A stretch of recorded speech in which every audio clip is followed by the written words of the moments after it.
Hello everyone and welcome to the Psychic Academy student class. So today this is basically our layout. We're just going to be starting things off with a meditation as we basically already have introductions done. We basically all know each other. Then we're going to be moving on again to our affirmation statements and we'll be looking more into that as well. Then we'll be doing our water affirmation as well.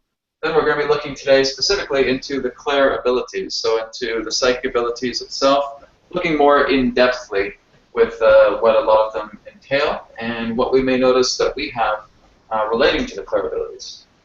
After that, we're going to be working with challenges to gain strength. So again, this will be more of kind of personal shadow work, just being able to help each other out in regards to challenges that we may be encountering on a daily basis, perhaps, and being able to see how we can transcend that and move deeper into the inner being. Then we're going to have an open development discussion.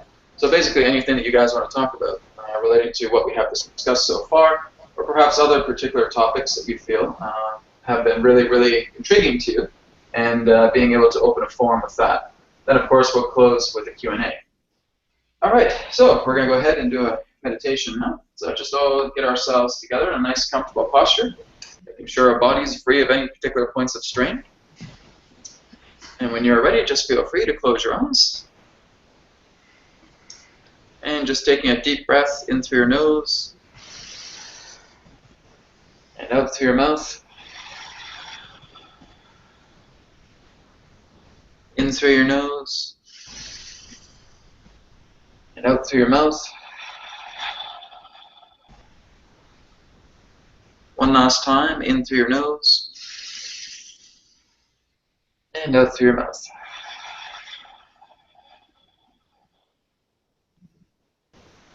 And just relax yourselves and breathe normally. Breathe normally and relax. I want you just to bring your attention now to your heart. Just feeling the connection of the heart now. Feeling its energy. Feeling its divine, infinite capabilities as a feeling center. Just as if we could see a door opening up through the heart and seeing all this beautiful light coming through it. Just let your heart bond harmoniously together with you now. And just be aware of any particular feelings that are attempting to be conveyed by the heart. Let yourself be saturated in its beautiful emerald green energy, representing that of the heart chakra.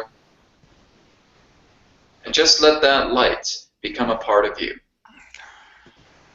Let that energy expand further and further. As you breathe in, let that green energy illuminate. As you breathe out, let that green energy expand through your field. Breathing in and breathing out. Connecting harmoniously, connecting holistically together to the heart, and allowing any particular form of insight that is looking to come forward through this door, through this tapestry of the feeling center of our being. Let the heart be very strong with you today. Let the heart connect with you divinely today. Let it be an intimate, beautiful, harmonious connection between your heart, between all source consciousness, between your conscious self. Let it be the liaison and the bridge to this connection. And let's just take a moment now to connect and to float with that energy of our heart space.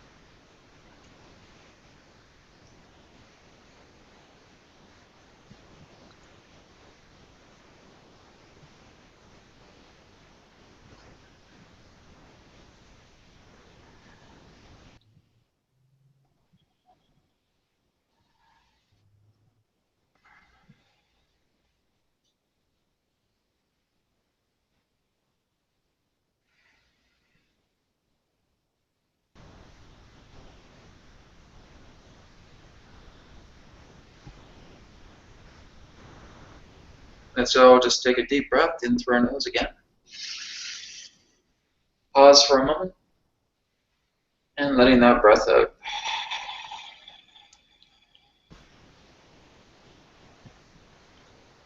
Just starting now to come back into our present moment, back into the present space, back into our physical reality. Wriggling out our hands and our toes, our feet, fluttering our eyes, coming back into the present moment. And when you are ready, you feel free to open your eyes.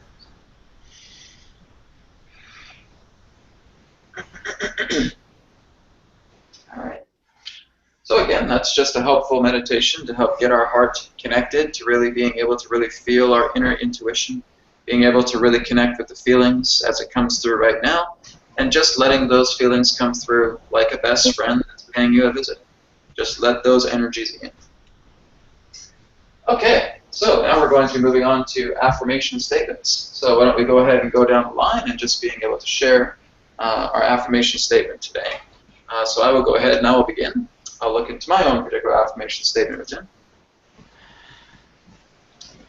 I realize that my own emotional states are still very, very apparent, preventing me from going where I wish to go. But I also understand that my emotions are all part of helping me to understand more of the greatness of myself and the potentials that I hold. All right, so why don't we go ahead and move down to Thomas. Thomas, would you like to share your affirmation? Sure. I acknowledge that I have fearful and obsessive thoughts, and I'm going to bring those thoughts into balanced harmony. Thank you. Excellent. Thank you, Thomas. All right, moving on to Jason. It's been a funny week with respect to this particular part of the, I acknowledge that I'm unable to think negatively, and I'm overwhelmed by the irony of having to acknowledge to potentially embrace more negativity than I'm typically used to embracing. Great. That's I mean, I've spent a year, doing a lot of programming, so I gotta be honest. So we'll talk that's about great. it. Okay. Yeah, that's great. I mean, that's what it's all about. It's all about being able to admit where there's challenge and just being able to realize that there still is a horizon around the corner, that something is happening. And again, that's the true empowerment. Again, this is what we're developing ourselves as universal psychics. So everything you just did was right on the money. So very good. Thank you so much, Jason. All right, let's move on to Gail. I acknowledge that I cannot control everything. I realize that the universe has divine timing and is in complete control. I am surrendering to the universe's divine timing. Great, that's beautiful. Thank you, Gail. All right, let's move on now to Florence. Yeah, I acknowledge that when I finally decide on an area I want to explore, I have a lot of trouble getting started with it. And but I realize I am a dynamic, creative person, and I really got to get going. That's an statement. All right. Well, you can always start to get going. That's okay. You never have to wait for it. So again, that's good. But again, always realizing that again the horizon is ahead of you, and knowing that all challenges that are coming through are just helping us to realize that we're going through a state of imperfection to bring that imperfection to a state of perfection. And so the whole idea is that we are being rational about being completely irrational, practical about being completely impractical. That's just the paradox about how all this affirmation flows, and how a lot of our course flows as well too. So again, thank you so much, Florence, for sharing. And Fabienne, welcome. Hi, sorry I had some problems to get on the Hangout, but I did it. So my affirmation is... Yeah, no problem. So Fabienne, did you have an affirmation that you'd like to share? Yeah, I acknowledge that I don't know everything, and that makes me very uncomfortable, but I also know that deep in my heart I know everything, and I can rely on that. Correct. There you go. That's again very, very good. And that's a great humility as well too. And the realization of saying, I admit that I don't know everything. However, everything is available for me to know. Right? That's the key. It's just being able to know that you don't have to again take a straw and try to suck up the ocean of knowledge. It's just being able to take what you feel is recommended, but just aligned to you, and being able to discover your own path. So again, very good affirmations, everybody. Thank you so much. All right. So those are, again, our affirmation statements. And again, we can still work to develop them as well, too. I believe what's going to happen eventually over time is that many of you will just be able to naturally go with the flow. It's kind of like memorizing a sequence of music, and you're just able to humbly mention a challenge and then just humbly mention a solution. And again, that's the whole power of the affirmations that really just put you into the silver lining, that put you into the neutrality. Again, I am statements can really, really help you out with that. Being able to say, I am centered, I am empowered, I am loving, and then being able to look at those particular facets and saying, what is it of the yin and the yang that I can look into that? What is it that's my challenge? What is it that's my solution? What is it that I'm becoming? For the totality of the solution itself. Okay, so now we're going to move into water affirmation. So I will just go ahead and pick up my glass and do a water affirmation right now. So if you guys have your own glasses, again, we've all talked about how this is done. Just take a minute now to place your affirmation in your glass. And after that's done, feel free to take a drink. And then we're going to move on to the next part.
So again, it's just a very, very powerful kind of this physical permission slip that we're doing through the programming of the water and the drinking of the water.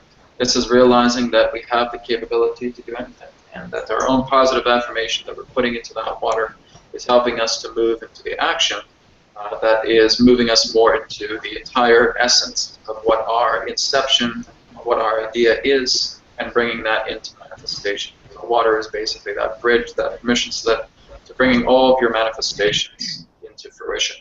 Okay? I have a question. Yes, go ahead, Thomas. So you have to be calm when you do the water glass affirmations, right? Because I've been doing it with a bit of an air of desperation some of these times, like I'm bringing my thoughts into harmony, you know. So any thoughts, any advice about that? Just let yourself be calm. Take a deep breath first. You know, just being able to bring yourself into a state of neutrality. It is really a good idea to remain, just stay within that center. It's not even so much as being calm, as in that sense a prelude to coming down desperation. It's just about being centered. So again, if before you do it, take a few deep breaths, neutralize yourself, harmonize yourself, be comfortable with the positive affirmation. Again, if you're looking at it in a state of desperation, then that will represent other reflections of desperate energies that are attempting to come together in your life. So it's being able to really just neutralize yourself, enter that state of what you consider true humility to be, and just being able to put that energy into the glass. Now, if you feel you want to write down what you want to put into the glass as well, too, you certainly can do that. And just being able to share that, within your mind, or you can even say it out loud. It's my intention to stabilize my thoughts. It's my intention to center my thoughts so that I can come into balanced harmony. That's great, because that's, again, a very, very powerful statement. We're looking into positive vibes there. We're moving into that energy that's very, very strong and harmonious to ourselves. So just take your time. Again, the water will, again, just being able to reflect the energy that you place through it. So just being able to be nice and centered and nice and serene and let that humility come together. And again, this isn't a race. We're not in competition with each other. We're just looking into singular cooperation that will then transform into collective cooperation as well through this group and through all the groups ahead, and of course working together with the planet. So just let yourself be nice and centered as this energy comes through. Okay. Thank you very much. No problem. Okay. Any other questions in regards to the water affirmation? I Okay. like the water affirmation. I like the water affirmation. I do. It's very, very good. Actually, the very first time that I saw somebody do the water affirmation was actually a couple of years ago. It was through a Ramtha channel. Jay-Z Knight actually does that quite often with Ramtha, the being that she channels. And she goes into a state of ensoulment where she leaves the body, Ramtha comes through. And I remember watching that a few years ago, I think back in like 2008. And I thought, wow, this is really, really powerful. Then I started doing it myself, and everything just started to come together. So it was just a technique that I've developed working together and just kind of looking at a different moderation of how it was done through Ramtha, but then being able to kind of take it and make it my own and develop it this way. And it was really, really powerful because that's a liquid permission slip, so to speak. Sure. So again, it's something that we're doing just to being able to place everything in regards to manifestation that we want to have manifest on our table and seeing it through into fruition. That's basically what we're doing here with the affirmation itself.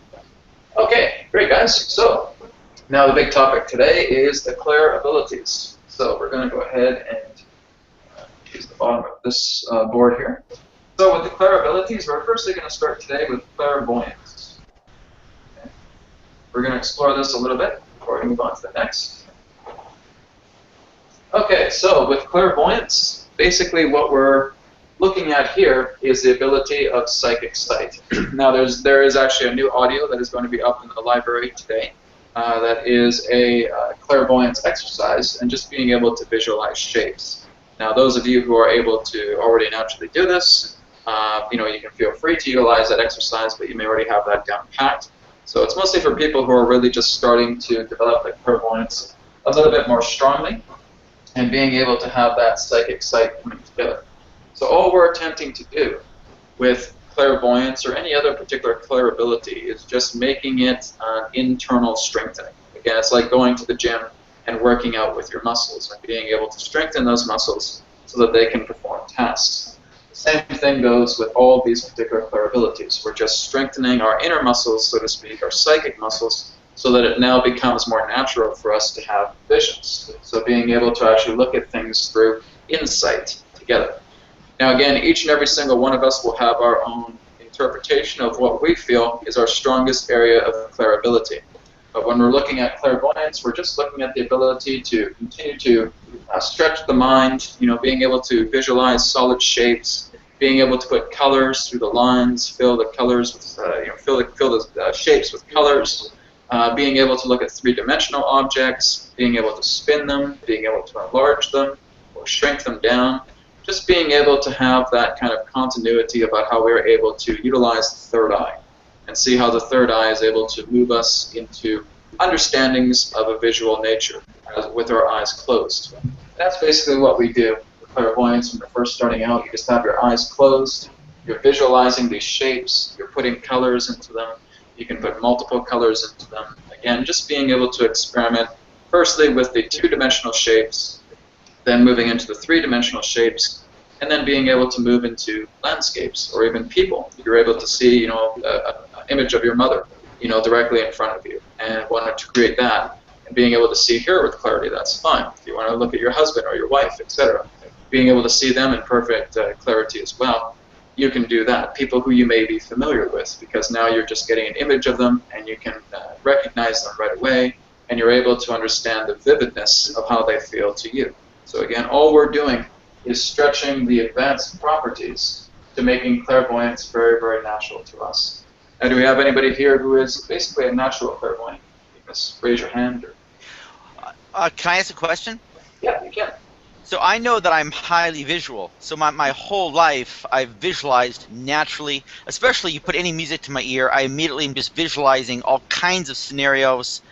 So it sounds like I've exercised the muscle a lot, and I've certainly I have had psychic flashes on the last year. Yeah. But I don't know. How does that, what I just described to you, how would you characterize that? Well, you're basically going through these unconscious states of flashes. So a lot of these flashes that come into your mind are very unconscious. They're basically what's known as precognition. So precognition will come through and it will give you these flashes, it will give you these impressions, it will give you these visions. So what you're doing is that you're still encouraging that, of course, because you never know when that's going to happen. But basically what you're doing with the visions, of being able to visualize yourself a lot more, is that you're telling your mind that everything that comes together internally is now looking to come together through a state of vision.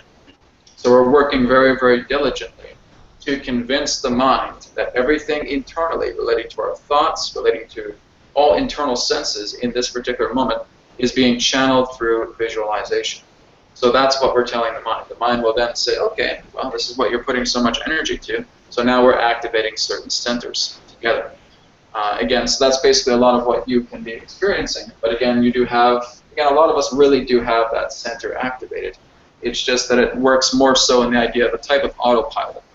The autopilot comes together in regards to not claircognizance, but precognition. So being able to have these precognitive abilities, this precognitive form that's coming through to give you visions, to give you insight, like again, playing music in that sense will just automatically give you certain forms of visions that come together. And that's all part of a type of precognizant ability. So now, rather than looking at the... I believe for myself that I've always had abilities, but I think that I turned them off. And then once I had my first reading and somebody told me that I was a natural psychic, I really kind of knew that, and then I would remember different things that happened to me as a child, and knowing the outcome of something or knowing an event or something that was going to happen ahead of time. But I really don't believe that I listened at all. And lately, through the exercises, through the conscious matrix classes that you provided before this, I really expanded my abilities in all different areas from these exercises. Mm-hmm. So I really love them. Great, that's good. Yeah, so we'll get to questions in a sec, guys. I just want to make sure we can get through clairvoyance, and then we're going to talk more about how this is affecting you as well, too. So again, all we're doing is really just looking into the idea about how the mind is being convinced that we are becoming much more involved through visualization. So you can actually utilize the idea of clairvoyance to plan things out. You can actually being able to see, tunnel vision, so to speak, about certain things that you want to plan, and actually being able to get a wide visual spectrum of what is attempting to come through together to helping you plan that out. It's kind of like blueprinting in a visual way. So all we're basically just attempting to do is just take this muscle of ours and intensify it. And again, just starting out with shapes, starting out with 3 dimensions, moving into people, moving into textures, moving into vistas, landscapes, etc. Being able to imagine ourselves on other planets. Whatever it may be, the sky is the limit to your imagination. But all you're doing is just setting together a certain amount of time per day, and whatever that time is, it's completely up to you. So if you feel you want to put 20 minutes together, half an hour together, an hour together, with just being able to do simple clairvoyant exercises, that's great. And again, I usually just recommend that the eyes are closed. That way you're not feeling that you're getting distracted through the physical eyes. Just let them be closed. Just go into a nice, peaceful, relaxed, meditative state, and just start visualizing these colors or these shapes, these vistas, these landscapes at will, and see exactly how far you can get each and every single day. Document yourself as part of the psychic diary to see how well you've done. Okay. All right, so let's go ahead and let's open the floor with clairvoyance. So again, as Gail has talked about, and as Jason has talked about, they have had certain forms of clairvoyant experiences. How about anybody else? Well, I'm an architect, so it's my daily I practice that, basically imagining how a space could look like, different scenarios. Yeah, so you basically have that strong vision, being able to envision what a certain structure will look like. Yeah. You design houses or other things? Yeah. Anything, subdivisions, whatever, you name it. Excellent. Well, again, yeah, of course, architecture by itself will require a very visual mind, so that's good. And I can already count there's a very strong visualization abilities. Very good. Lawrence, how about you? Well,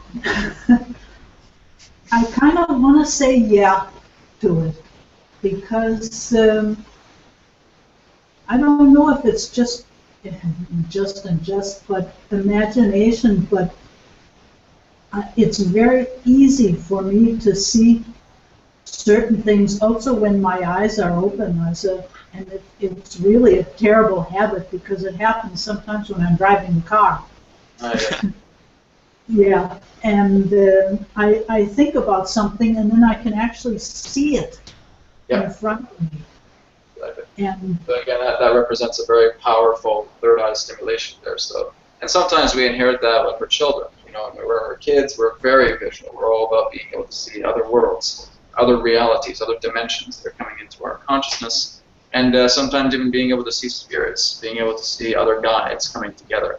You know, sometimes we'll run to our mom and saying, "Mommy, Mommy, I saw something, someone in the backyard, a man," and all that. And they look, and nobody's there.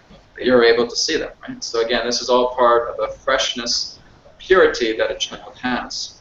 And so the children upon the planet really are the ones that have the most freshest connection to spirit, connecting all these ways with their inner senses very, very strongly. As adults, it can be challenging. You know, some of us are able to keep those abilities, but some of us are able to shut them down. It's kind of like what Gail was saying as well too, that we sometimes shut down these particular abilities themselves because they're dismissed as nonsense. That's why a lot of it is just being talked about. Oh, come on, you're crazy. You just have an overactive imagination. You're not in the real world. Come to your senses, etc., etc. So when you're coming to your senses, that's all about the external senses, about what you see, smell, taste, touch, and hear, rather than the idea of looking into this inner sense. So even though they're not really shut down per se, but it's more so in the idea that they're kind of hidden behind fog. So it's all this fog that represents the distortion pertaining to what we have been taught as a child, and then moving into adulthood and saying that no, you got to come to the real world. Don't worry about this. Just shapen up and face reality, so to speak. So that's a lot of what we've been going through. So again, all we're attempting to do is clear away a lot of that fog, so that our energies are able to become more sensitive with the idea of visualization. Now, there will come a point to where you can just naturally open your eyes and you are getting visions. And that happens to me quite often as well, too. It's just being able to do my day, and then bam, I'm getting a flash. It's almost like a still frame or a very short snippet of a claircognizance. It was funny last night because this actually happened. I was just finished watching a movie last night, and then a few minutes before I was just about to take a shower, I had the feeling, a vision, that my whole place would go pitch black, that there would be a power outage.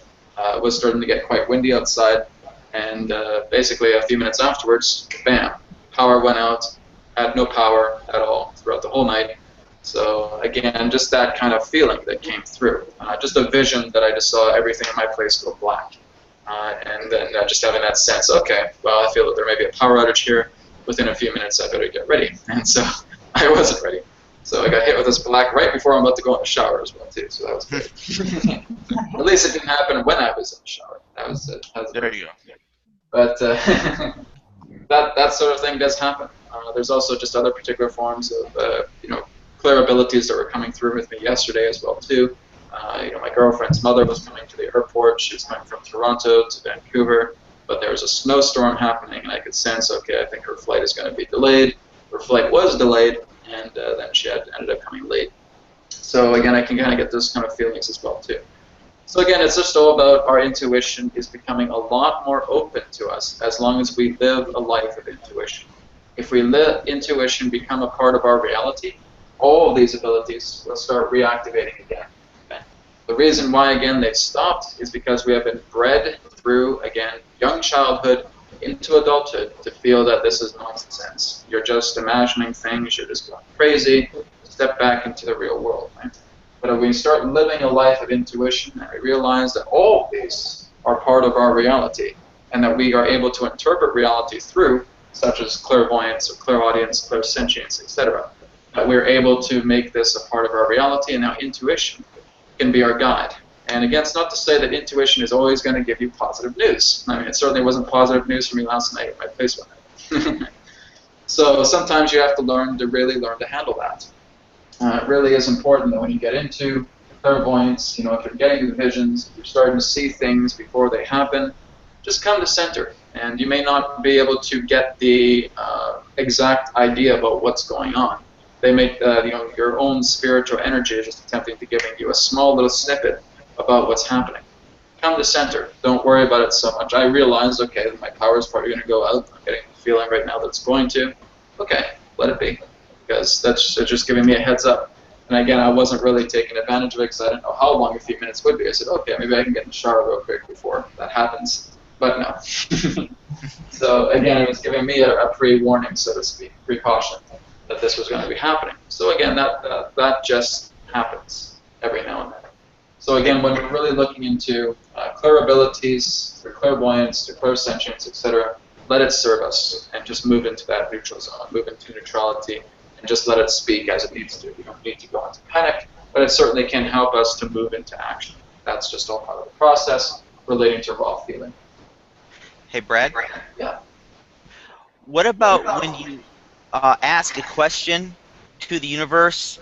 And sometimes I do this when I am awake, but I'm in bed, and then I kind of just close my eyes, and then I'll get a vision, but then I don't know if I feel like I went to sleep, but I don't know if I went to sleep. I'm just suddenly my eyes open, and I'm like, okay, I just saw that. Did I go to sleep? Or, you know what I mean? So it's in response to me asking a question, I'll get a vision. Yeah. So it's hard to say. If you might just be on the borderline of going to sleep just before you're about to go to sleep, because again, your brain waves are adjusting to the theta and delta bands. So before you go to sleep, then you're just starting to get these transmissions, and just before you hit, ready before you're able to go to REM sleep, you just hit this vision, and this vision hits you. So it's kind of like skipping the borderline between being awake and being asleep. That does happen. That's happened to me quite a few times as well, too. Just before going to sleep, I get this vision or I get these impressions just before getting there.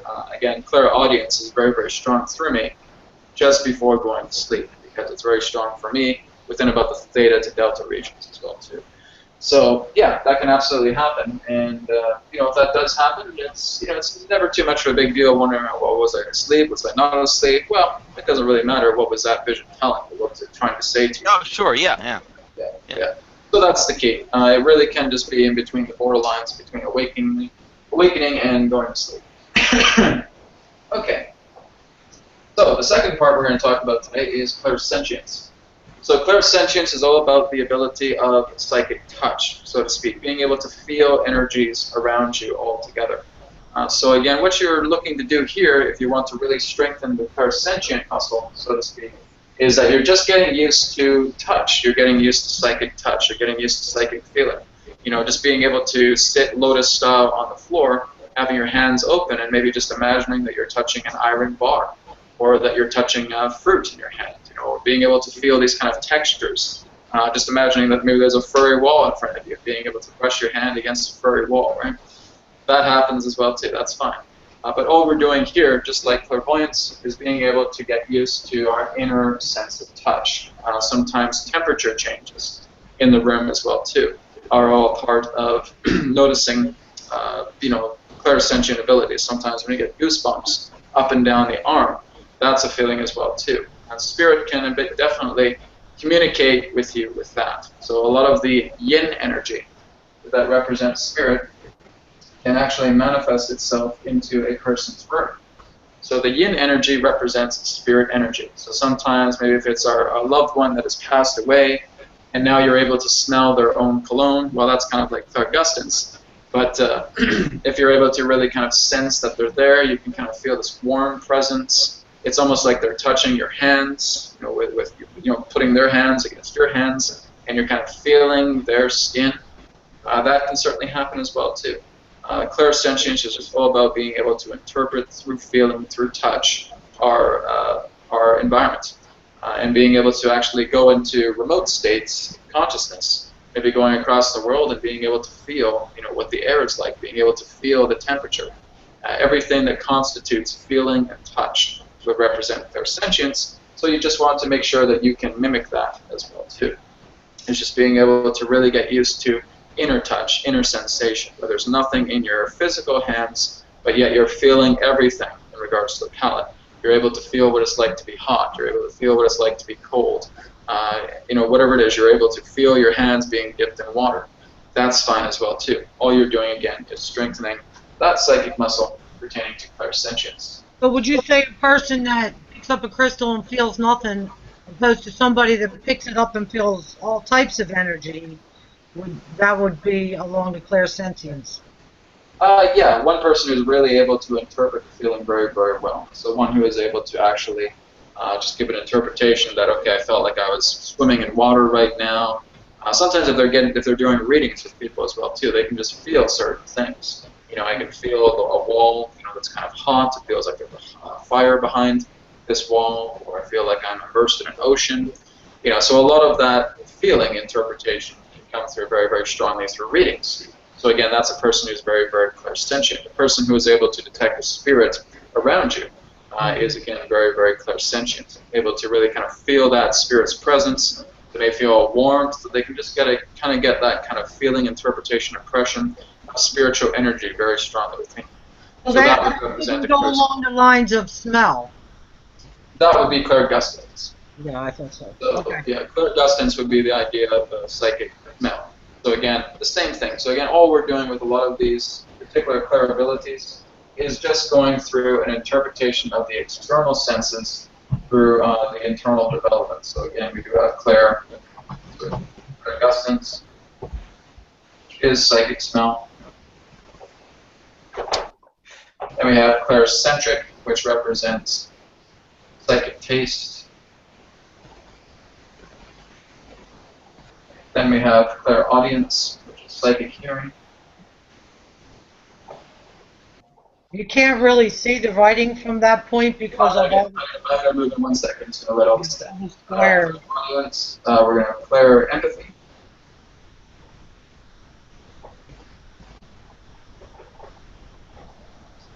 And we have claircognizance.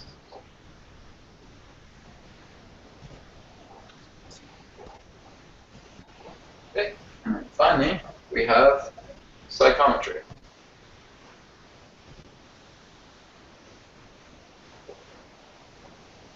Okay, so these here are all the psychic abilities. Now, I'm not sure if you guys can actually see the part here where it says psychometry because we got all the squares in the way. No, we can't. I can move. I can see it. I can see it. Okay, good. All right, so that's basically it there. So just basically looking at the aspects of all of our clair abilities. So here we have psychic vision, we have psychic touch, we have psychic smell, we have psychic taste, we have the ability to sense energies within objects, which is psychometry. We have clairsentience, psychic touch, we have clairaudience, psychic hearing, we have clairempathy, psychic impression of emotions, and then we have claircognizance, which is instantaneous knowing. Okay. So these are the basics pertaining to the clair abilities. Now, some of these particular clair abilities may even have subheadings or subcategories to them, depending upon how we use them. So if a person says, I'm very, very good at understanding temperature, clairsentience, all right, so we're looking at the idea of clair temperature, for example. That can come through clairsentience. Or I'm really, really good at touch, just more aspects of clairsentience. Clairempathy, I can really, really detect breathing patterns within a person as well, too. I can really detect when they're lying. So that's kind of like a lie detector mode in clairempathy. That can actually happen as well, too. Being able to look into a person's eyes and actually ask if they're telling the truth or if they're lying. That's also known as a type of muscle testing that's known as hesturism. That's something else that people can develop, just being able to detect even the most subtle changes in breath or muscle response. So it's kind of like an advanced kinesiology. Again, they refer to it as hesturism. Claircognizance, again, is all about instantaneous knowing. This would probably be my strongest area, claircognizance and clairempathy. Those two would be very, very strong within me. Just being able to get this state of instantaneous knowing. A lot of how I channel drums comes through claircognizance altogether. So again, his information is just basically being downloaded into my being and being able to interpret that information. So again, our brain waves are interlocked and that we're just getting this simultaneous conversation that's happening through this stream of thought that's coming together that forms into thought form and being able to convey through interpretation. So again, these all have certain forms of properties that are amazing, and we do have the capability to develop ourselves very, very strongly. As I was talking about in the free trial classes for those who were there, being able to look at how many of us actually have all of these particular abilities activated. So being able to have clairaudience, I know when spirit is speaking to me, being able to feel spirit around me, being able to get this instantaneous knowing, being able to become a clairvoyant. There is another particular type of, I wouldn't say it's a clair ability, but that's looking more into telekinesis. okay, being able to move objects, etc. That is much more of a stronger one, but it is basically a type of clairability, which you could refer to as clair telekinesis. I'm not going to go too much into telekinesis because that's something I have not achieved. And again, that's completely up to anybody else that wants to go to that level. We certainly could. Really what it does involve, from what I understand the mechanical process of clair telekinesis, is just being able to feel that you are connected and bonded together with the object as one. That you can actually feel, let's say for example, if I wanted to do telekinesis on this pen, I'd be able to put this pen on the table, and I just feel what it's like to hold the pen in my hands. Okay? So I already know what that texture is like, I already know what that feeling is like, and now I'm just imagining I'm attempting to pick up that connection, that bond with the pen without touching it in my hand. And, you know, sometimes some people have been able to kind of wiggle the table or wiggle the object a little bit. Some people start off with very, very light type of objects, such as a very, very small piece of tin foil, you know, like a very, very tiny ball of tin foil, and being able to see if they can actually lift that. Sometimes they'll put it inside a jar, and they'll actually feel what it's like to hold that tin foil in their hand and actually imagine that they're picking it up with their mind. And after a certain amount of time, you'll actually be able to see the tin foil levitate. So a lot of people have been able to achieve this from all over the world. I've seen some people just being able to claim that they can do this and have been able to demonstrate it quite well. So that is a property. I'm not really interested too much in developing telekinesis because it's just not really too important to me. But some people may be very, very interested in that. You know, oh, I want to be a telepathic and I want to be a telekinetic. All right, well, if you go too far, you might get a little knock on the door with some government agencies that might want to talk to you. So you might want to keep that a little quiet. Hey, Brad, I have a question. Go ahead. When you first started channeling Adronis, is there any early on with Adronis, like maybe a week before or what have you, before you started channeling? Do you have any clairsentient type experiences, or was it just all kind of claircognizant? I mean, did you have any feelings of energies coming over you or anything like that, with or other entities that you channel? Yeah, I mean, a lot of it was claircognizance and clairvoyance, I would say. I would get visions about what Adronis had appeared to me as, and he basically represents the 7-foot-tall, blonde-haired, blue-eyed Nordic. Right? And he wore kind of a silver uniform with blue stripes down it, and that was kind of the impression that he gave me. A lot of people actually mistook him for Ashtar in a way. Again, that kind of entity. But I did get visions from him from time to time. I was able to go into dream states with him from time to time. There have been times where he's actually appeared to me almost in a way that is almost a combination of many of these things, which was actually not too long ago. It was back in January of this year, where I was just sleeping in the middle of the night. I think I woke up around 3 or 3:30 a.m., and I just saw this silhouette, this opacitated pattern of Adronis as kind of a silver silhouette being, and that he has this kind of, he had kind of like this obelisk that was with him, and all these sacred circuits started to pop up, and was basically just giving me this download right away. But Adronis was revealing to himself this kind of silver silhouette being, which is actually very similar to what we see on the cover of the Insights with Adronis book. So if you have the book already, or you see it on my website, you'll see that kind of silver-like being. And that's basically how the co-author, Jefferson, was able to see Adronis in that way. And I started to see him a lot more like that after the creation of that book as well.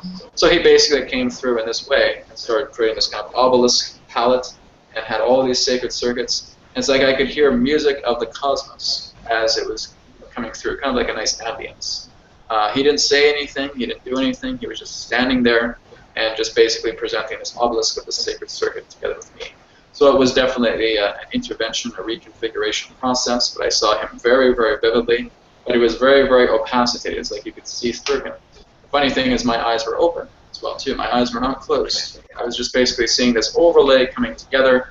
It was really, really great. It's almost like his energy was passing through my vision, and I could see this energy just kind of like bonding together with my own body. It was really, really amazing. It was just very, very lucid and vivid, but just being able to move it beyond reality was absolutely incredible. It was the first time I ever had such a really, really intense vision of him that came through. So yeah, there's been a lot of clairvoyance and a lot of cognizant aspect to the Adronis altogether for me. Very interesting. Thank you. Yeah, no problem. Okay, guys, so again, this is just the declarabilities, so feel free to, if you need to write these down, all these declarabilities. There will be some more exercises coming up around the weekend and early next week that will be looking more deeply into the declarabilities, as well as some other forms that are coming through video and through audio as well, too. Okay, so that is the declarabilities. So the next part we're going to work on is working with challenges to gain strength. Okay, so this is basically kind of moving into a somewhat open development discussion. But we're just looking into challenges. Anything that we feel is kind of on our mind. I guess I'll just start with myself and then kind of go in there as well too. There's times in the challenges where I feel that I too am being pulled into many different directions. I feel that a lot of cords are just being shot out into different arrangements of being, and I'm just attempting to find out exactly how best to govern my time, to find out exactly where a lot of my energies lie. I feel like I have 1,000 different projects that want to come up together at once, and that a lot of people want to work with me and do things together and say, hey, can I get a free session off you because this is going to lead into this, or can I get a free session off you because this is going to lead into that? And as much as I appreciate your time, it's just I have to really decide exactly where my own time and where my own efforts are. And so one of the challenges for me is being able to, again, govern time. So again, this just represents a part of a shadow with myself, saying, what is it that is truly, worth my time? And again, it's still a challenge for me to look into saying, well, here's my heart path. What is it that I truly want? What is it that I purely want to follow that represents the energy of special love space? So it is being able to become very, very aware of the path of the heart that I want to connect to. And sometimes that's a challenge. A lot of the stuff I feel I'm doing is very much on the heart path. It's very, very exciting to me. But then there's also those times where you feel that obligation comes together, right? That certain things need to be done and certain things need to be taken care of. And so that's something that I battle with at times. That's something that's very, very conflicting with me at times. So the whole thing for me to realize is just being able to realize what's coming through here, what's coming through the heart, and being able to align myself to that process and saying that really obligations don't really need to happen. It's something that I feel I've given an importance on a physical level, but it really doesn't mean anything to me on a heart level. So it's just a challenge and an awareness for me to realize exactly what areas of the heart are attempting to bring me to alignments together that complement what I'm doing, to being able to bring this out further to the world, being able to share this with other people, because again, there's just so much energy and so much information that's coming through. It's just one of my passions, to being able to take this heart path and run with it as far as it can go. So my challenges has really just been the governing of time and staying upon the heart path. Okay. What's another challenge that maybe any of us are going through right now? I'm going through a challenge this week. I've noticed that I have some abandonment issues, and they're coming up in the craziest ways. Like, I was expecting to spend time with my daughter for Christmas before she went off to college, and them plans kind of fell through. And I was like, it really devastated me, and I had to get to the bottom of why I was feeling so upset, because what she was going to do would benefit her. So I'm happy for her, but I was upset for myself. And I realized that it was abandonment issues. And then yesterday, I'm a caretaker, and I take care of an 81-year-old fella who's a sweetheart, and he's in the hospital. And I don't know, I was afraid to ask Spirit if he was going to be okay or not. And then I went into this abandonment issue. I take care of him. How am I feeling abandoned? If he decide, if Source and him decide to, that it's time for him to go, it's time for him to go. And I really have to work on that, and I'm having a hard time. Exactly, how do I reach that deep and find out? I know the issues in my lifetime that caused this feeling. How do I resolve that? Well, the whole key is that the abandonment itself really is just representing a feeling to where there really isn't that type of connection that your heart yearns for. And that's the whole idea. We can basically take care of certain people, we can talk to certain people, and they can be one of the most sweetest people in the world. That's not really what our heart is asking for. It's representing more of an inner bond with ourselves, because again, we feel that we have to go externally to talk to another person who makes us feel really good, but we still feel kind of empty inside. It's because we haven't given that companionship into the internalness of ourselves. So being able to make ourselves our best companion, our best friend, because all we're doing is that when we have our best feelings about ourselves within, then we attract those type of people that are complementary to that as well. It's being able to feel at home with your own being. And this is why you feel abandoned, because you're looking high and wide externally, and you feel that there's still no filling of that void. You feel that there still is that abandonment there, because I haven't gotten enough time to learn about myself. What is it that really will allow me to come into good company with myself? What is it that I feel I can do to spoil myself at times, to take advantage of a great situation and enjoy it? You know, so being able to really say that I'm very, very comfortable in my own skin. A lot of the things that we have is we feel that the body is a burden. We feel that reality is a burden. And because we have that, we cannot harmonize with anything within it, because we haven't been able to harmonize with ourselves. So rather than feeling that our body or that our reality is a burden, let's flip the poles here. Let's say, well, what is it that I really, really enjoy? What is it something I can really, really do today that will just let me come to center, that will really just be so happy for me to come into my own company? And that's just going into your likes, what you love, what you adore, what are your strengths, and being able to embellish into those loves, those joys, and those strengths, and being able to develop a relationship with yourself. You're going on a date with yourself. That's basically the whole idea, right? You want to form a relationship with yourself.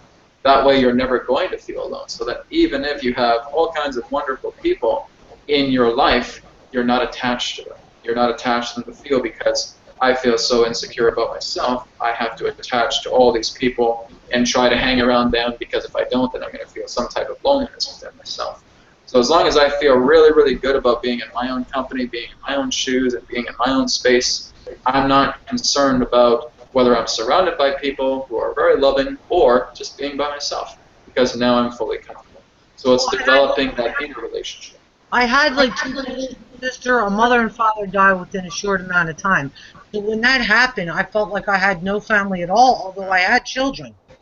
And then once they're gone, then I feel that, I guess it's the empty nest syndrome as well, you know, so it's always coming up. So I know that there's work to be done. And I really feel as though I enjoy spending time with myself. I'd prefer to spend time by myself and learn something spiritually than be with other people at this point, where I'm usually a very social butterfly. But I'm really taking this time to learn and grow and to dig deep. So this is just something I have to work on spirits, bringing it to my attention. Absolutely, and again, it's just being able to develop a very, very great relationship with yourself, unlike anything you've done before. So that may just be something about going on a trip by yourself, and being able to do something you've never done before. You know, taking yourself out to spas or whatever it may be. Something that really just says, I'm so comfortable within my own body that through myself, I never feel alone. And that everybody else that is around me is just a reflection about how I feel about myself. And that's the whole key. So regardless if people pass this plane or not, they're still able to interact with you in some way, because no one is ever truly gone. It's just being able to work together with yourself and finding out that everybody else within my reality complements me because I complement myself. So that's the whole idea. You'll notice that, again, as the law of the catalyst, you'll notice about how certain people may react to it. Feeling that people are looking at you like you feel alone or like you feel abandoned. That's just echoing back into how what you're projecting out to the universe. So again, be mindful of the interface of your environment to give you an impression about what you feel is happening, and look into yourself in that state of consciousness. I think also attached to that is old belief systems, you know, so I have to work on that as well. Right. Guys, I think I froze up here in the chat here. Can you guys still see me through video? Yeah, I can still see you fine. Okay. Yeah, you know, maybe it's odd, maybe it's not, but I don't feel like I'm one person. I feel like I'm multiple people. I feel like the spirits are all around me, and I'm never actually alone. That's how I feel. So even when I'm alone, I feel like there's multiple dimensions to myself above me. I have spirit guides around me, and I have a love relationship with all of them. So I mean, that's how I feel. I don't know if that's helpful, but that's how I visualize things and feel things. That there's stuff. I feel angels around me. I can speak to spirit. I know it's an old belief system, that's deep inside me. I know that I'm not alone. I have plenty of friends. I think I like to go into that self-pity. I'm all alone. Feel sorry for myself. I don't know. Okay. I think there's a feedback loop. I think there's a feedback loop. I believe. Yeah, there's a. I think it's Fabian. Maybe. The feedback. Yeah. Well, what happens is that when you don't have earphones on, then what I think is what is basically the sound that is emitted through the PC then goes back into the PC, I believe, but you don't have earphones on. For what it's worth. That's why I tried muting. That's why I tried muting. Hey, guess what? Guess what? It looks like we did lose Brad. Isn't that interesting? That's what I think. Oh, well, that's okay. We'll keep talking. Yeah, we'll just conduct our own session, and then we'll charge him.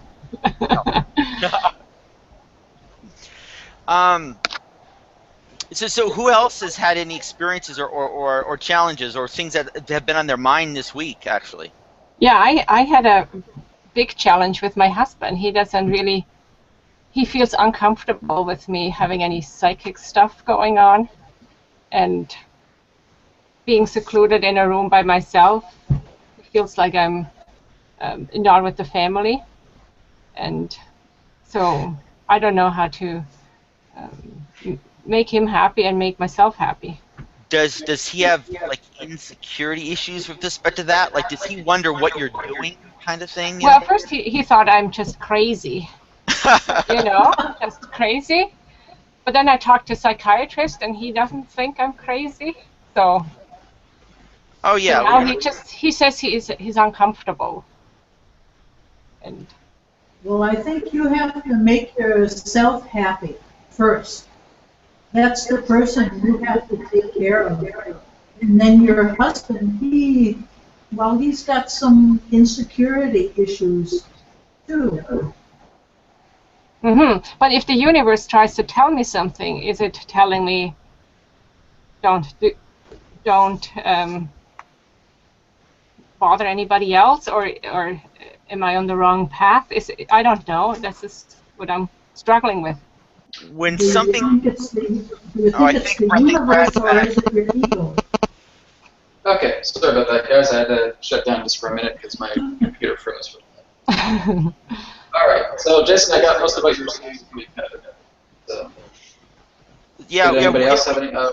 Yeah, we just continued on without you, Brad. Okay. All right. Well, that's good. So, Jason, what was the challenge that you were saying that you were saying before I cut out? Oh no, I wasn't expressing a challenge. I don't believe. Oh no, I was just sharing with Gail about how I don't perceive myself as one person. I feel there's spirits around me. Actually, I've had family members see a spirit follow me around, so that helps me too. Yeah, so I was sharing that with Gail on how you're not alone by any means. There's spirits everywhere. Right. Okay. Good. Yeah. So there's a bit of an echo in the background. There's like a dual microphone. But again, that's very good. Did anybody else have any other challenges that they wanted to share? Yes, I have one. Go ahead, Tom. Okay, so a couple days ago, my friend shows up, and out of the blue, he has these pills, Melatonin Ultra. He says it's supposed to help with lucid and vivid dreaming. And I thought this was a synchronistic opportunity to help my lucid and vivid dreaming. But, I feel kind of betrayed because I had the most psychotic experience. My brain chemistry was messed up for 24 hours, the scariest experience of my life. So just want to know why the universe would put me through that, knowing that I would try the pills, I'd be open to the pills, even though it'd screw with my head. Well, you understand that the universe is your subconscious and your conscious, right? Your conscious self is only this much. The universe is everything else like this. So again, the whole idea is that your universe is not your conscious self. Okay?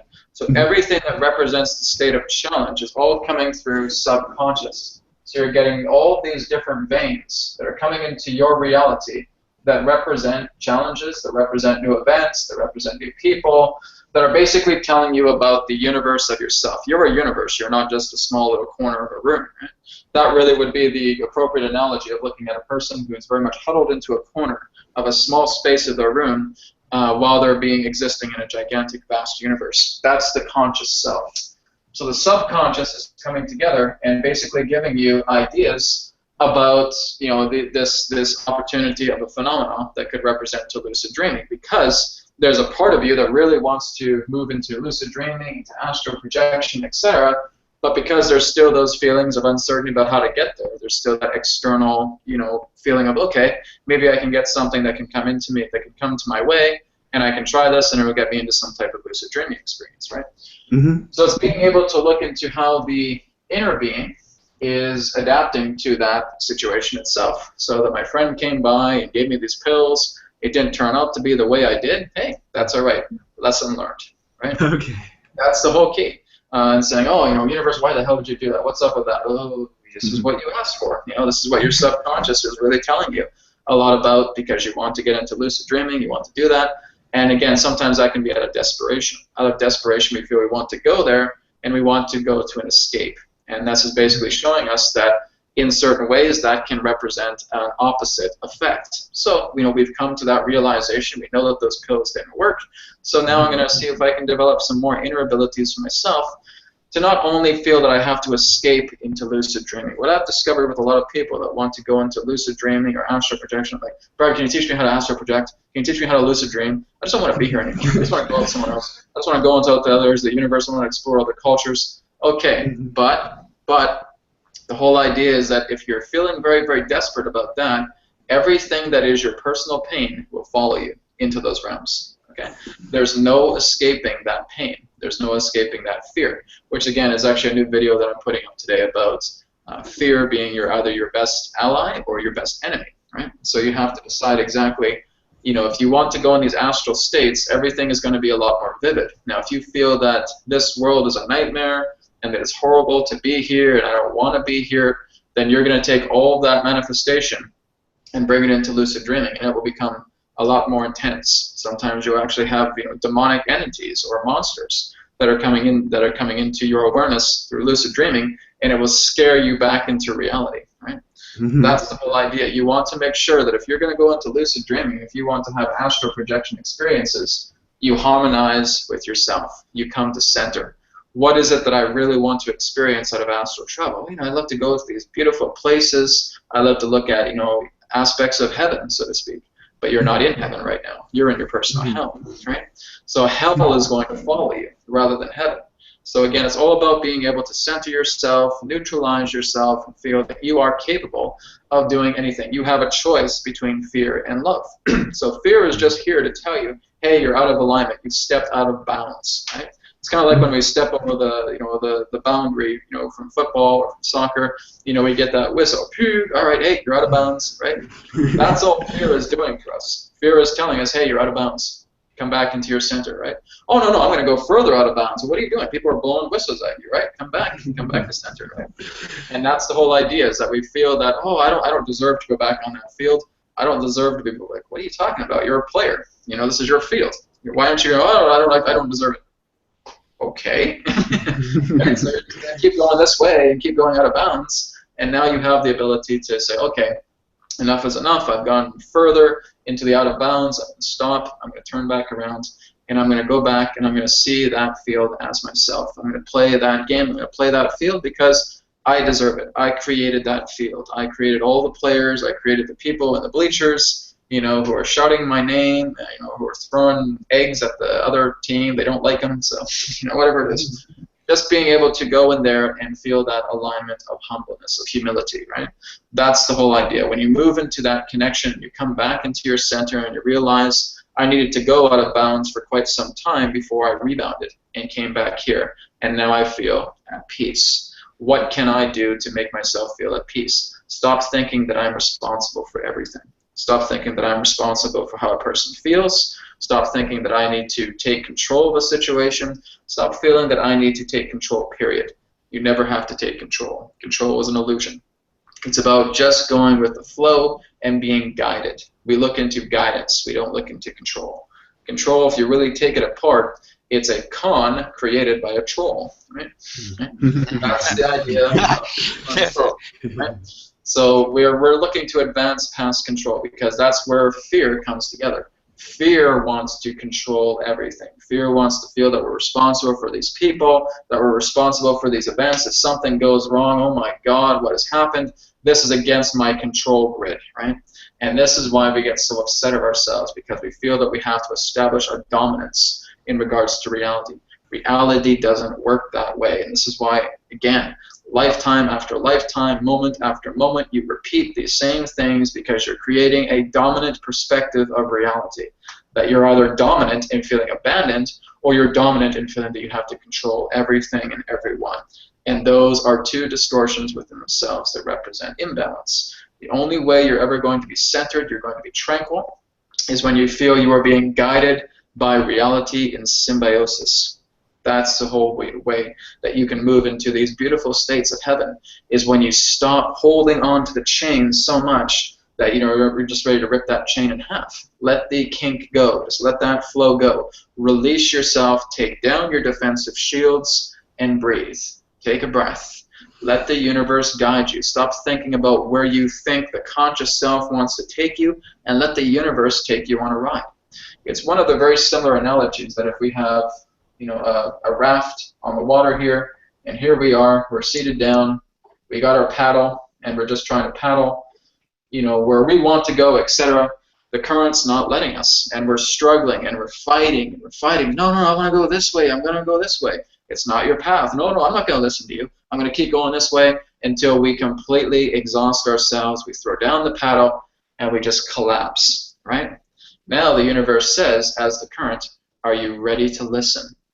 All right, so here we are now going down the current, and the current is taking to these wondrous places. As we see, as we're traveling down the ocean, we're seeing these beautiful islands, we're seeing these beautiful visions, we're getting everything because we have finally surrendered ourselves. We have thrown down the paddle, and now we're saying, okay, universe, take me to these places. Take me to what really brings me into my heart space. Then relax yourself and stop thinking that you own the entire situation. Stop thinking you own the water. Stop thinking you own the land. Stop thinking you own this boat and that you own this paddle. You don't own anything. Just let yourself utilize everything as a prop, and let the props take you into your voyage. When you follow a path of least resistance, you understand everything. That's the whole key. And again, that's just for you, Thomas, and for everybody else. Just being able to realize that this is our universe, and that we are a teeny, itty-bitty little dot relating to our universe. And as long as we can surrender ourselves, throw down that paddle, and let the current take us to where we are, because the current represents our heart space, then we're going to see an incredible life unfold. You're going to see retaliation in your reality. You're going to have people who do not understand you. You're going to have people who don't understand your journey, who don't realize what you're going through, and that they are going to retaliate against you. Because some people are just sick of seeing you enjoy life while they see it in misery, right? And they want to try and bring you down with them. They're taking it, it's like a zombie apocalypse, so to speak. They're reaching their hands and they're trying to pull you under with them, saying, hey, you can't be happy because I'm not, right? And that's the whole idea. And they try to put themselves in your shoes. They don't actually see what you're going through. They just try to put them, so I can imagine doing that, this is going to go nowhere for you, blah, blah, blah, blah, blah, blah, blah.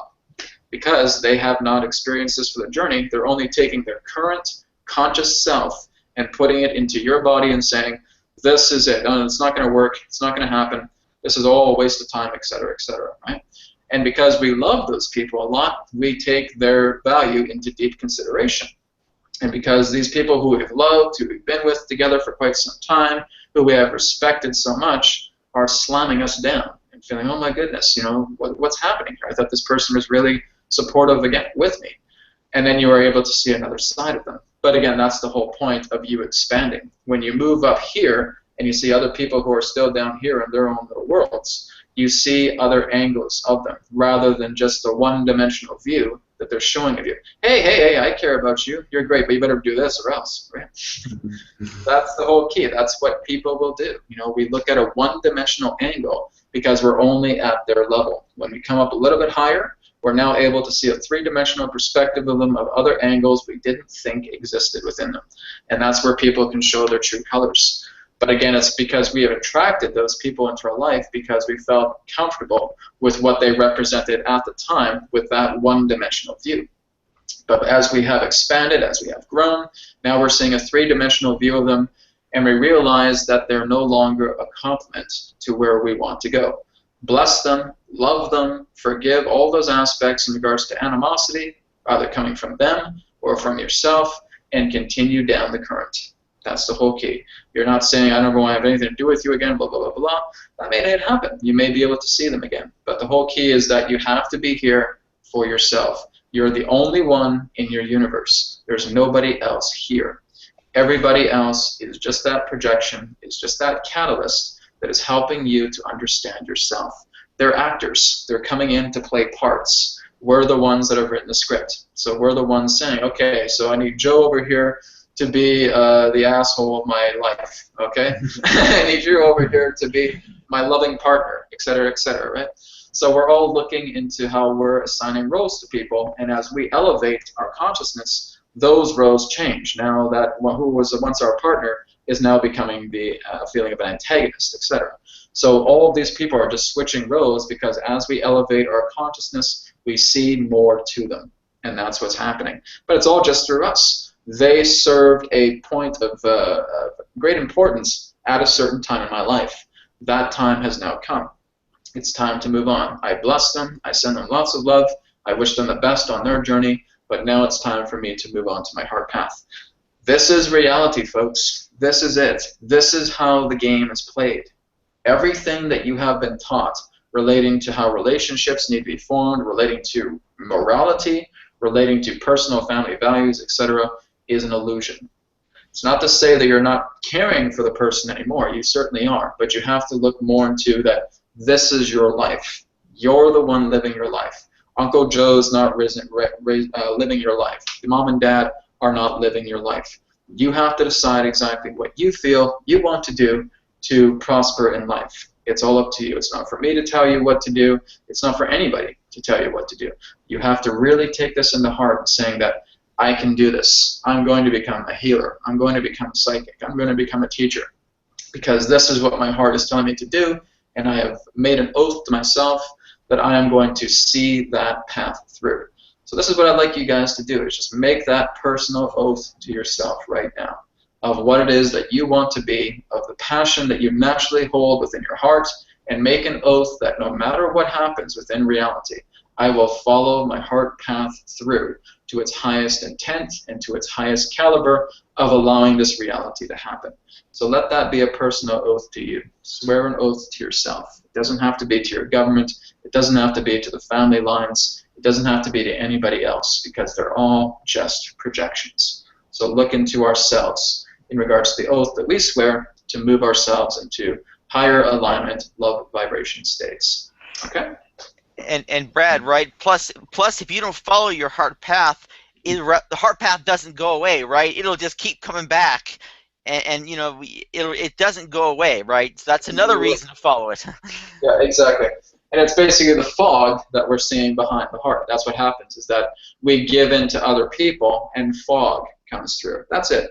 The heart path is still there in the distance, but all this fog has moved in.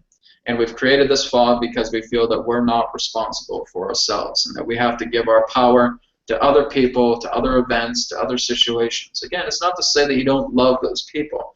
Those people are a part of you, and they're meant to be loved.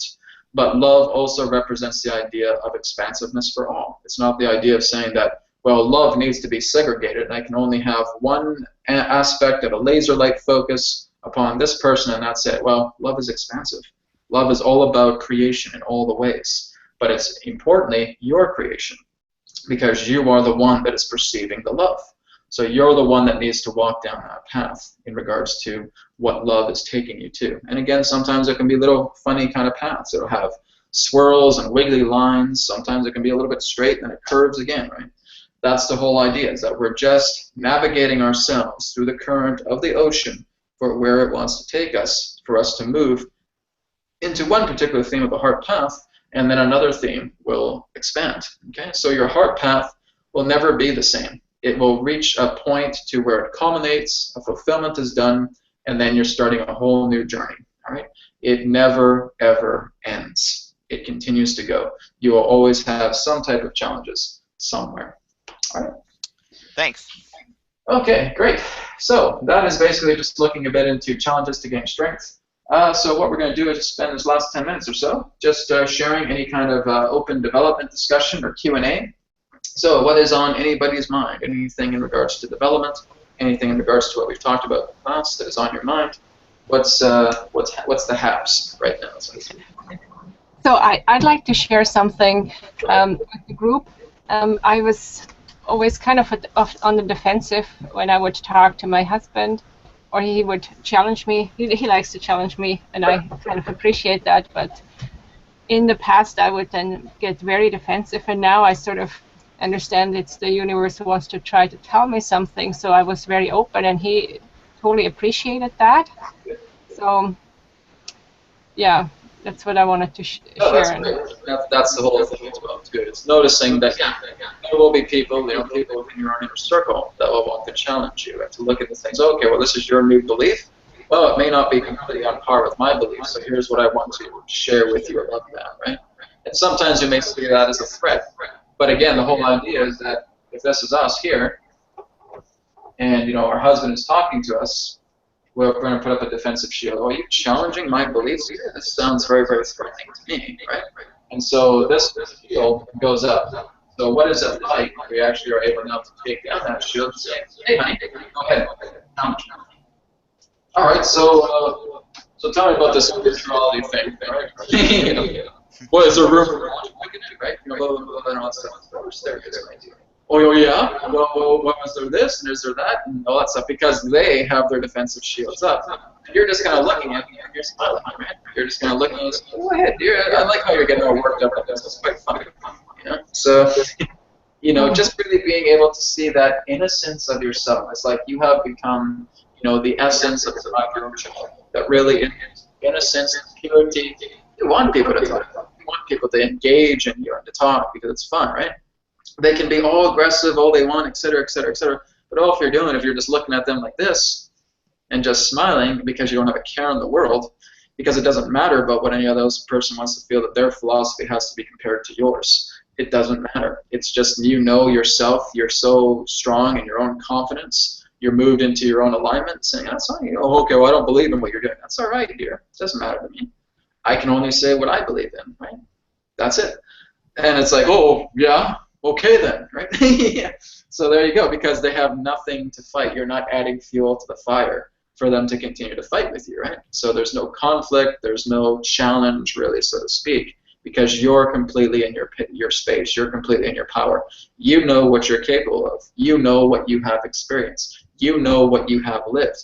It is impossible for you to get another person to see the fullness of what you have perceived in the entirety of your life to them. You can't do it. It's just not possible. You can't even prove that you exist to another person, let alone do that. Right? So the whole key here is just being able to let humility come together. See the innocence of yourself. Just imagine that instead of that, big black defensive shield comes in, see a nice, beautiful white halo around yourself. You're the purity of innocence. What can anybody do to you? You are God. You are goddess. That is what you are, truly. So if you realize that, then again, any fire that a person wants to throw to you, they're going to get emptied really, really quick because there's no fuel for that fire that's coming together through you. You are the epitome of innocence, and that way, nobody else can really, get you aggravated to that. They could throw a bunch of words and insults at you. You can just say, "I'm sorry you feel that way about me, but that's not how I see myself. But I understand if you have any problems with me." Okay, that's it. You just basically cut off their fuel source right away, and they can no longer be defensive. They just move on, and as you continue to be this way, you're not going to attract people like that anymore. They have two choices. One, they can actually adapt to you, or two, they leave your space. And that's basically how it works. If they cannot meet on par with your frequency, they part. That's vibrational physics. If they actually look into what you're saying, they have a really strong connection with that, and they bond together. So they can either bond or they can leave. Those are the two aspects. Okay. Thank you. Oh, by the way, I just want to quickly say then that, very quickly, I've had a great week. You know, I've enjoyed participating in the group, and I've actually had a lot of synchronicities.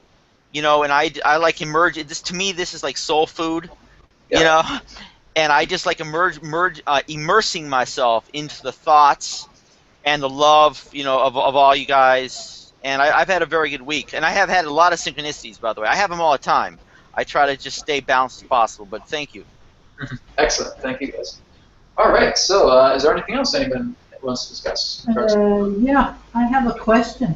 Go ahead, Florence. I want to know which clair ability it is when you, like, many times we have some very old towns around here, and sometimes when I'm walking in one of the towns in the old district, it's all of a sudden, it's like the feeling around me is like it was maybe 100 years ago. I don't see people walking around in old costumes or anything, but it's just like, it's just the feeling. You know what I mean? Yeah. Well, that can really represent a lot of different things. Sometimes it's a clear empathy feeling. You can actually sense impressions of people as you're walking through the towns. That's basically being able to pick up a lot of emotions from people that have lived there. Because that's really how it is. A lot of people have felt that when that land was together and they had villages or towns there, a lot of people lost their lives, and they still feel very, very connected to the land. They feel connected to the structures that were there. They felt connected to the people, and they decided to stay as wanderers. And wanderers are basically just the lingo that I use to understand a wandering soul that hasn't been able to go home yet because there's some type of unfinished business here. There's still something that attaches them to the world. And so they will remain as wanderers in this space because they feel that they can't go home, they feel that they can't go back to Source because there's still something here that their heart is longing for that has not been fulfilled. And so when you walk through these towns and through these villages, you'll notice that you'll detect people. Sometimes you'll detect maybe an old man, maybe you'll be able to detect children, you know, mothers, etc. And just being able to get that sense of feeling that you're not alone, that people are there. Yeah, that's absolutely a very, very strong. Yeah, a very strong connection of clear empathy. That can also be something in regards to hearing voices, like clairaudience. That can be seeing people, like clairvoyance. That could be just be feeling certain forms of temperatures or feeling people walking around you, which is clairsentience, right? There's just a feeling that other people are around you. That's claircognizance, right? So I think it's quite a mixture of many different clair abilities altogether. Well, yeah, it really isn't a feeling of the people so much as just the general feeling of the town in itself, what it was like for 100 years ago. Because sometimes I also get it here in my kitchen. Sounds really strange, but I live in a really old house. Yeah. And so what you're actually looking at is actually other occurrences of your own lives that have been a part of this land for quite some time. So you're going back into Akashic familiarity. And again, that's still coming up with the abilities that we're talking about here. So there's a familiarity around the land itself that you have lived here maybe for a very, very long time, past the amount of your age right now. Actually feeling past life connections with this as well too. So that is basically Akashic information, or Akashic feeling that's coming and interpreting itself through these clear abilities as well too. So again, that can happen sometimes. Like when I went to Hawaii, I felt like I belonged there. I felt like I knew this land very, very well. But that was the very first time I ever went to Hawaii, right? When I went to Maui. But I felt like I have been here before. I felt like I've had this connection as well too. And so again, it's all these senses that we're picking up intuitively because that is being exchanged through a thinness of the veil. So a thinness of the veil is coming together, and we're seeing that we have lived this other particular life before. So we have this kind of Akashic record familiarity with ourselves. We've known that we've been here before. We know this land, but we haven't been here in this physical life. And so it's a calling. And it's basically utilizing all of the clair abilities to become familiar with that. Because again, when you're looking at intuition, it does not exist within time and space. It's basically just serving itself as a convenience for how we understand properties and these properties represent, our own familiarity with each other, our own familiarity with lands, towns, etc., because we have lived those lives before. And so it's just basically an energetic blueprint that we're now coming back together with, or rather an energetic imprint. So we have left an imprint on our land. We always leave a mark wherever we go on the planet, or in other planets, or in other dimensions and other realms. Our soul is always going to be there. It's some type of emission that stays. And so we're basically just basking ourselves back into that old emission that we have had throughout those times. And so that's the re-familiarity of knowing the land and the town that you're a part of. Okay, thank you. That's good. That's a very, very recollected state. So again, it can actually guide you into certain areas as well too. Areas that may no longer have any structures around, but you knew that there was something there before, before this life. And sometimes people will go there and they'll conduct ceremony, or they'll meditate under their spot, and they'll actually start retrieving Akashic information, again, through the usages of the clair abilities. So again, that can certainly happen. I would say keep taking a walk around those towns. Feel guided to go somewhere, sit down, do a meditation, and just get more clarity in regards to what these energies are telling you. Okay. Your first Jedi assignment. Right? Just kidding. The Force will be with me. The Force is with you, that's right. Go, my young Padawan. Go on. All right, very good. Okay, guys, any other questions before we wrap up? I think that's it. Oh, the schedule next week. How many days are you giving classes next week? How's that working out? It's going to be starting again up until next Sunday. Now, there will be a change in schedule, guys. It's actually going to be happening. The first 2 weeks are basically like a full-time schedule. So after December 20th, there's going to be a new schedule that's going to be coming together. So it's going to be Fridays to Mondays where classes are available. Okay? Tuesdays, Wednesdays, and Thursdays will not have any classes anymore. So basically the reason being is because there's still a lot of clients that I have to work with through Conscious Matrix. There's still some projects that I'm going through, and I still have to make some time with that. So between Friday, Saturday, Sunday, Monday, those are going to be our days. Now Monday, we'll just have a class in the morning starting at 10 a.m. Okay. Then on Friday, again, we'll have classes in the morning starting at 10 a.m. Okay.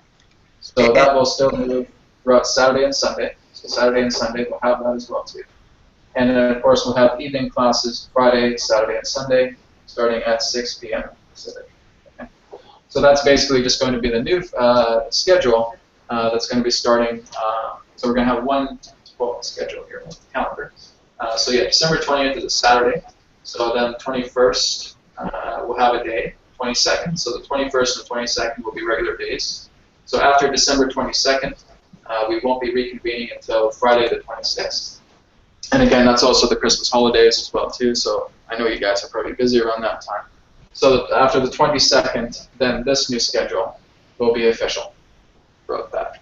So it's really the 20. Okay, I got you. 26th is when that technically. 26th is when it happens. Yeah. So 22nd will be the last day of the old schedule, and then the 26th onward will be the schedule: Friday, Saturday, Sunday, Monday mornings. So that will be the new schedule. So that'll also give you some more time to really digest a lot of these classes, because again, all we're doing is we're doing weekly curriculums. So it's good to being able to bring that out for about a good 4-day span for the entire curriculum. Then we'll have a week 3 curriculum, week 4 curriculum, etc. And moving all the way up to the 100 hours. So again, everything here is just a part of the new schedule that will really help to align yourself. You can look more into the library as well too. You can still work together as a community on the group page as well too on Facebook. So that will be a lot of time. That will give you some breathing time, so to speak. So you can take a lot of the stuff in. You also have these recordings to fall back on as well too. So again, a lot to explore through that Tuesday, Wednesday, Thursday process. Okay? Sounds good. All right. Well, thank you so much, guys, for again being a part of today's class. I really appreciate it. And I will see you guys again in your next class whenever you have booked it. And thank you so much. Have a wonderful day. Namaste. May it be well with you. Follow your passion. Follow your dreams. Thanks, guys. Thank you. Take care. Namaste. Thank you.